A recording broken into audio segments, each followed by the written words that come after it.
High, আজ আমি পঞ্চমুখীর জবা গাছটা বসাচ্ছি। তো আমি প্রথমে এই মাটিটা খুঁড়ে নিলাম, তারপরে কিছু গোবর সার আর শুকনো পাতা দিয়ে দিলাম। এবার আমি গাছটা বসিয়ে দিচ্ছি।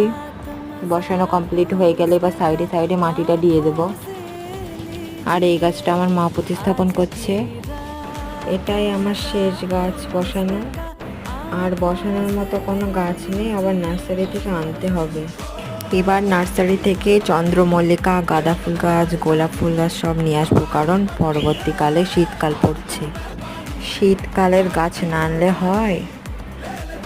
আর চন্দ্রমল্লিকা কোন কালারটা সব থেকে ভালো লাগে সেটা তোমরা একটু কমেন্টে জানাও। তো এই জবা গাছটা পুরো প্রতিস্থাপন করা কমপ্লিট। তো এবার জল দিয়ে দেব। এর আগের ভিডিওতে শান্তি রানী বলে একজনে কমেন্ট করেছিল, তাই নামটা নিয়ে নিলাম। আজ এইটুকু।